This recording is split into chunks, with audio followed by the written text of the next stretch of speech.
My name is Mark Hake. I'm from Scottsdale, Arizona, and I'm very interested in your policies on diversification and also how you concentrate your investments. And I've studied your annual reports going back a good number of years, and there's been years where you had a lot of stocks in your marketable, equitable securities portfolio, and there was one year where you only had 3 in 1987.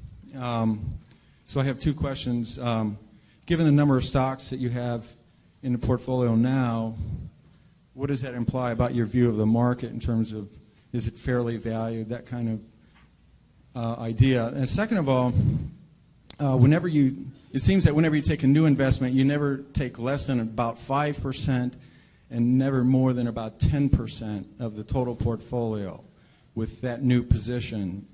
And I wanted to see if I'm correct about that. Yeah, well, on the second point, that really isn't correct. We have positions which you don't even see because we only listed the ones above 600 million in the last report, and obviously those are all smaller positions. Sometimes that's because they're smaller companies and we couldn't get that much money in. Sometimes it's because the prices moved up after we bought them. And sometimes it's because we may be selling the position down even. But so there's nothing magic. We like to put a lot of money in things that we feel strongly about. And that gets back to the diversification question. We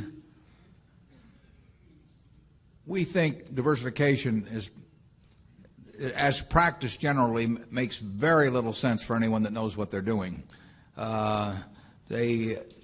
Diversification is a protection against ignorance. I mean, if you want to make sure that nothing bad happens to you relative to the market, you own everything. There's nothing wrong with that. I mean, that is a perfectly sound approach for somebody who does not feel they know how to analyze businesses.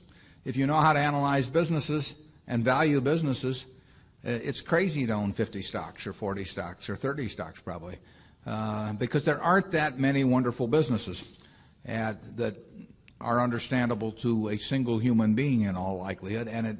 And to have some super wonderful business and then put money in number 30 or 35 on your list of attractiveness and forego putting more money into number 1 just strikes Charlie and me as madness.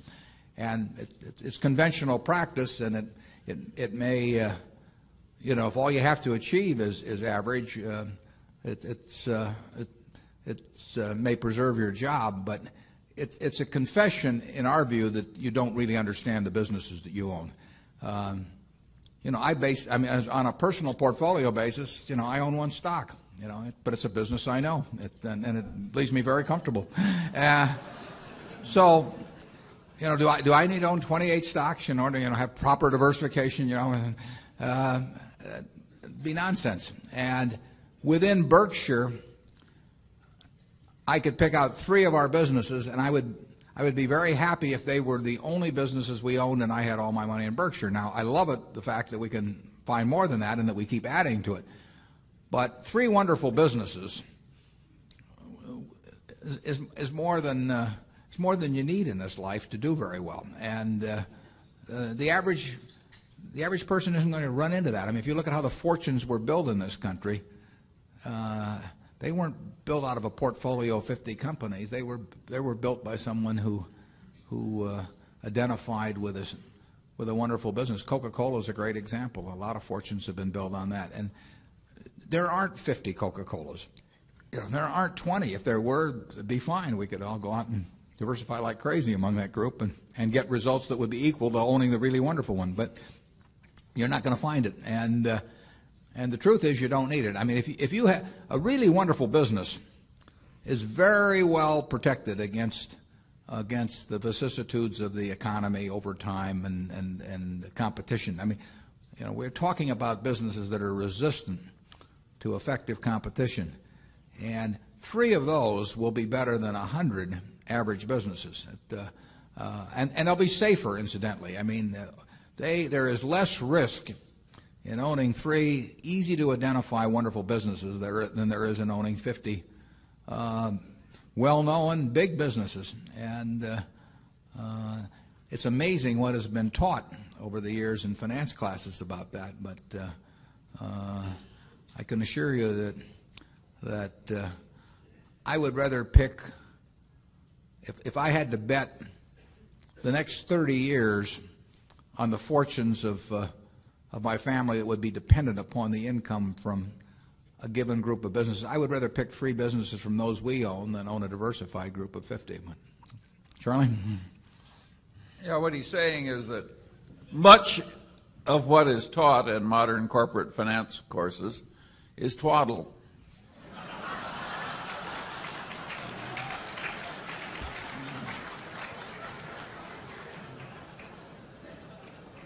You want to elaborate on that, Charlie?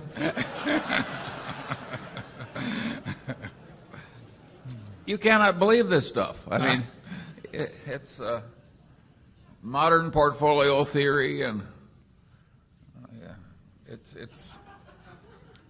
it has no utility. But I mean, it will tell you how to do average. But I think anybody can figure out how to do average in 5th grade. I mean, it's just not that difficult, and it's elaborate. And there's lots of little Greek letters and all kinds of things to make you feel that you're in the big leagues. But there is no value added.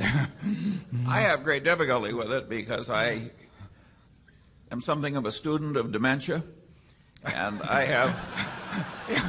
We hang around a lot together. And I can ordinarily classify dementia, on some theory structure of models, but the modern portfolio theory, it involves a type of dementia I just can't even classify.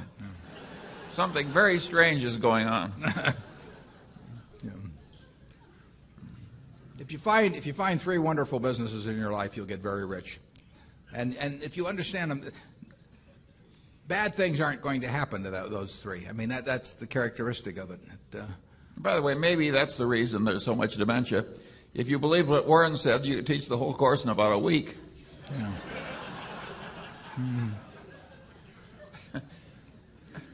Yeah, and the high priest wouldn't have any edge over the lay people, and that never sells well. Right.